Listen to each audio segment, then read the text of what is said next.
I just thought that I would take a moment and shoot another video that I think might help some people that might be mad at God or the idea of God. And I just want to preface this and say that I'm not here talking to you in a religious sense. I'm not here talking to you in any dogmatic type of sense as well. I'm not pushing anything on you. I just want to share my experiences with you all because it might help you. It might help you shift.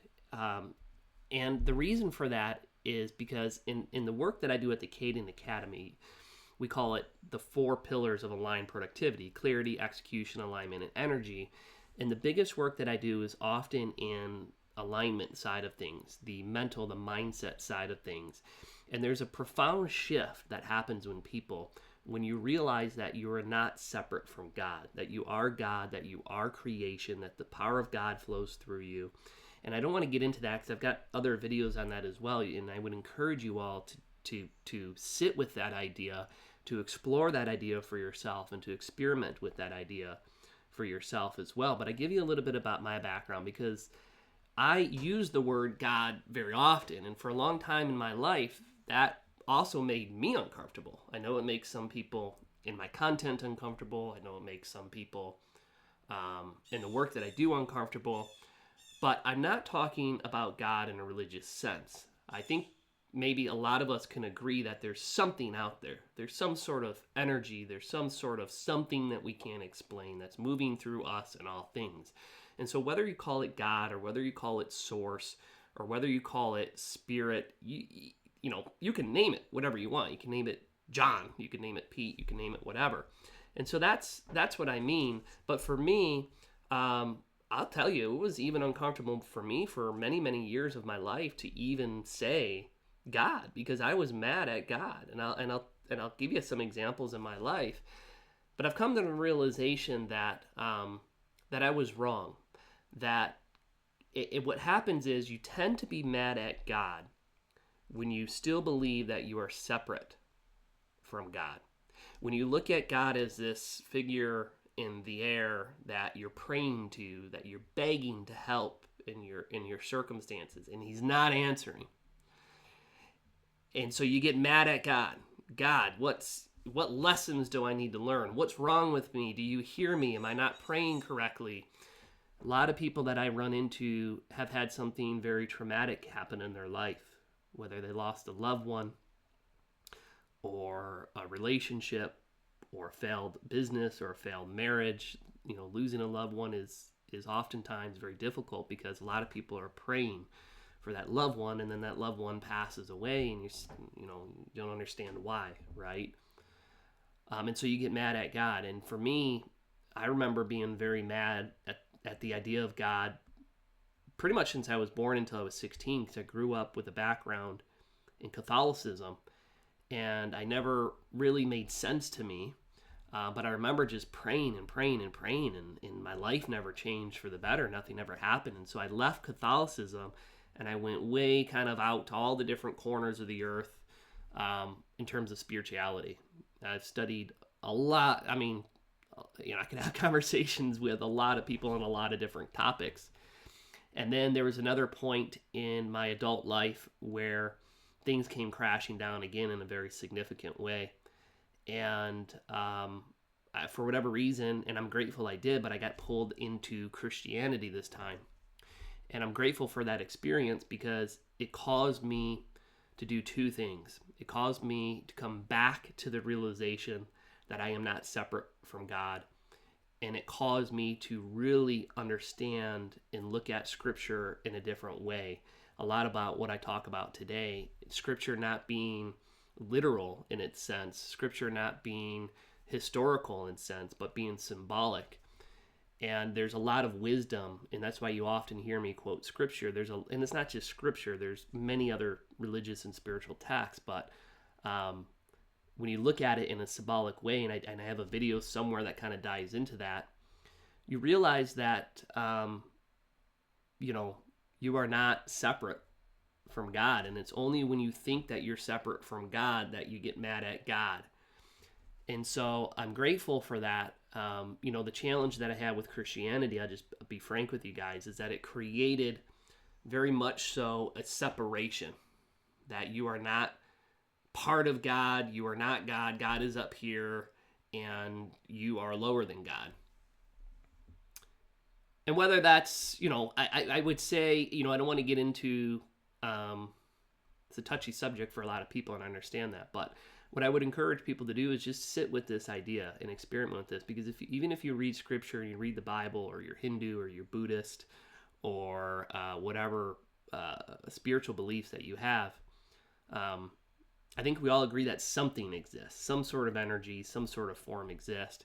And you can look to these spiritual texts that are literally trying to shake you and tell you the power of God is within you.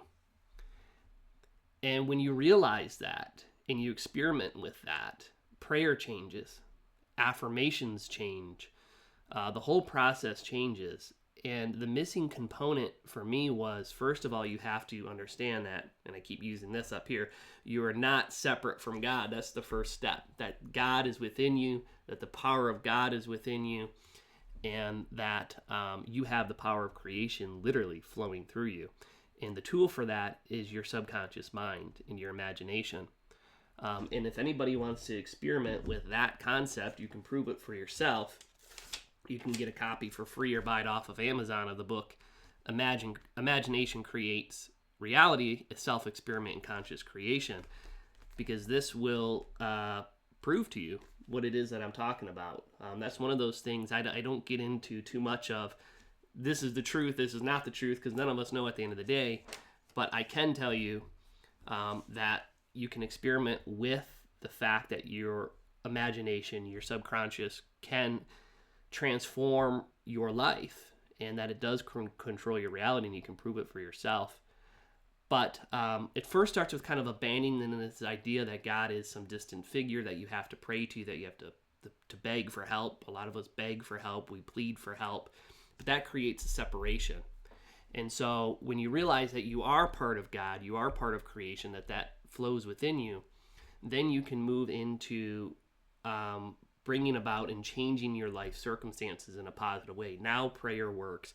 Now affirmations work. Now visualization works. And the key to it, there's really two components, and you hear me talk about it a lot, is faith is number one. And faith just meaning that despite what your senses are telling you, despite the world around you, despite your prayers going unanswered for some time, you have to have faith. You have to have faith in the process. You have to have faith that the power of creation is within you. You have to have faith that what it is that you want will come. As Neville Goddard used to teach, you have to live within the end in mind. When you pray and you hope and you beg and you want things to happen, it's not going to happen. You have to know with faith that it's possible and that it will happen. If you don't think it's possible and without faith, then it's not going to happen, right? If you don't believe that, it's like everything that you believe is true. So if you believe that the world sucks, that's true. If you believe that you're broke, that's true. If you believe whatever, right? And so faith is important. But the other key thing is feeling. And that's the part that really matters. I mean, they both matter, but even if you're praying, or you're using affirmations, or you're using the power of imagination and visualization, it's not enough to just visualize. You have to visualize what it is that you're looking for as if it has already happened, and then feel that. And so if you're praying for healing, if you're visualizing for healing, then you need to feel as if you are healed in every sense of your body and mind and emotions. You have to feel healed. And that's the key component. You have to feel healed. If you're looking for a new opportunity or a new job opportunity, you don't visualize the process of you getting that job. I mean, that's, you can do that, but it's most powerful when you actually visualize a short scene in your mind that you have the job. Maybe it's a phone call from somebody that that says, "Hey, congratulations, I'm so happy you got that job," and then you can hear it. In that visualization, you can hear those words. You can feel it, what's happening around you in that visualization. What can you see? What can you smell? What can you touch? And that implies that it's already done, right? For example, that phone call already implies that you have received it. And as Neville Goddard used to teach, you don't need to know how any of this works. In fact, you really shouldn't even think about that because it'll drive you crazy. But you just need to hold that intention in your mind and those feelings and not concern yourself with the time in which it unfolds, because there's always a disconnection between what it is that you want to bring into creation and it actually appearing. And a lot of times that's sped up, or slowed down based on some of these subconscious roadblocks. Faith being one of them. Do you believe it's possible? Are there still things in your mind that are holding you back from this coming to be, right? Maybe you just don't think it's possible. Maybe you lose hope, whatever it might be.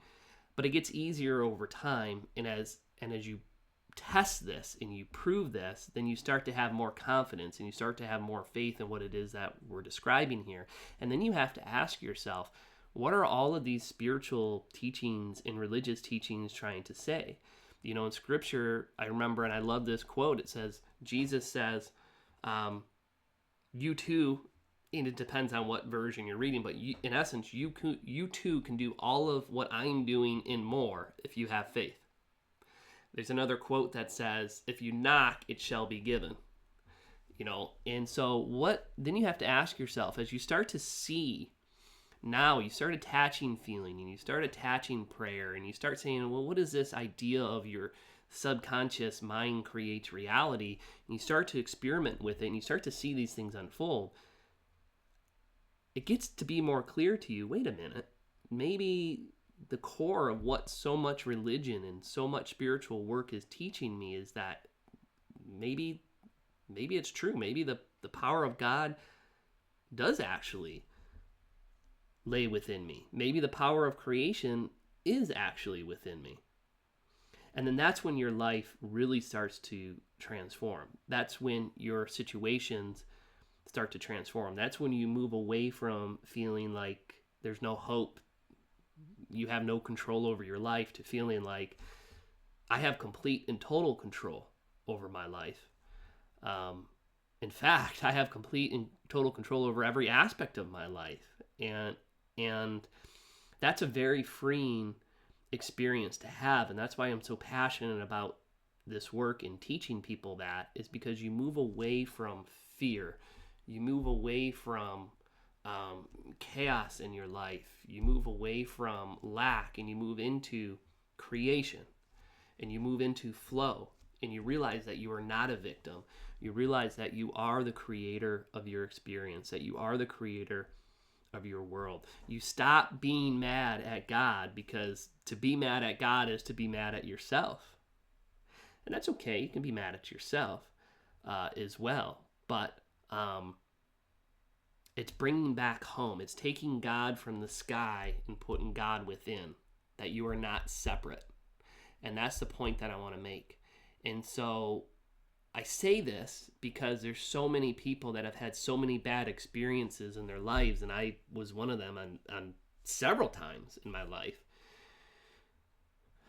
Before I understood this thoroughly, before I put this into practice and realized, yes, what I'm saying you can experiment with and see for yourself. And then life changes. And life changes for the better. Your relationships change, your work changes, your finances change, your health changes. And I just want people to have that experience. You know, I want people to know. I always say, you know, Scripture says you have to be born again. I love to use Scripture because there's so much good wisdom in there, but it says you have to be born again. You have to die to your old self to become somebody new. And then you stop being mad at God. Then it doesn't matter what you call yourself. It's about awakening to who you really are. And you'll hear that being screamed from the rooftops from so much religious and spiritual teachings. And you have to stop and wonder, what is all of this saying? What is all of this telling me? And whether you call it God, whether you call it source, whether you call it universe, which is a term that's used quite a bit in spiritual work, it's all the same. It's all God.